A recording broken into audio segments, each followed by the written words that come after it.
আসসালামু আলাইকুম এভরিওয়ান, কেমন আছেন সবাই? আশা করি ভালো আছেন। আমিও আলহামদুলিল্লাহ খুব ভালো আছি। তো আজকে হলো যে আমি রান্না করব গরুর মাংসের বিরিয়ানি। তো এইখানে হলো যে আমি 2 কেজি পুরানা, 2 কেজি থেকে একটু কম আর কি, 1.5 কেজির বেশি তো গোস্ত নিয়েছি। আর এখানে হলো যে আমি একটু চর্বি নাই, চর্বিগুলো হলো যে আমি আলাদা কাইটে রাখছি, আলাদা আর কি করছি। তো আমি হলো যে গোশটা খুব ভালোভাবে হলো যে ধুয়ে নিচ্ছি।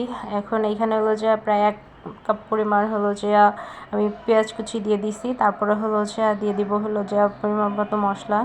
আর পেস্ট যখন হলো যে আমি এখানে কুচানোটা বেশি দিছি, এই জন্য পেঁয়াজ বাটাটা আর কি একটু কম দিছি। আর দিয়ে দিলাম হলো যে রসুন বাটা। তারপরে হলো যে দিয়ে দিছি হলো যে পরিমাণ মতো আদা বাটা আর হলো যে জিরা বাটা। এখানে আমি হলো যে হাত দিয়েই আর কি দিছি। তো আপনারা কি কেউ বাজে কমেন্ট করবেন না। আর দিয়ে দিলাম হলো যে পরিমাণ মতো হলো যে মরিচের গুঁড়া। আর এখানে হলো যে আমি ব্যবহার করছি হলো যে রাঁধুনি রেডি মিক্স বিরিয়ানি মশলা।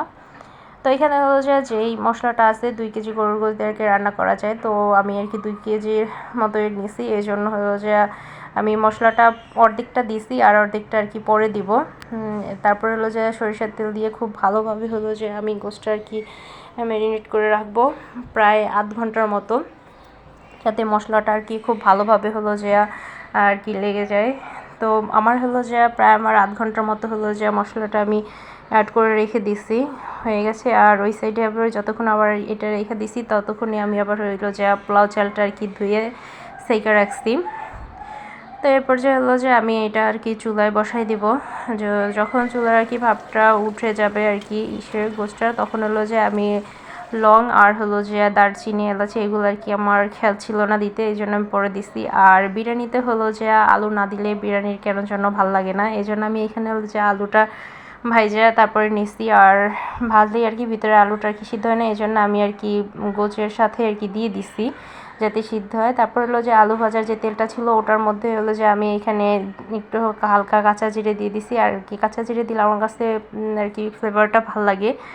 তো তখন তারপরে হলো যে আমি এখানে হলো যে 1 কাপ পরিমাপের মতো হলো যে পেঁয়াজ কুচি দিয়েছি। তারপর হলো যে পেঁয়াজটা কি বেশি লাল করব না, হালকা দিয়েছি। তারপর হলো যে একটু সামান্য আদা বাটা আর হলো যে রসুন বাটা দিছি। তো আপনারা চাইলে দিতেও পারেন, নাও দিতে পারেন।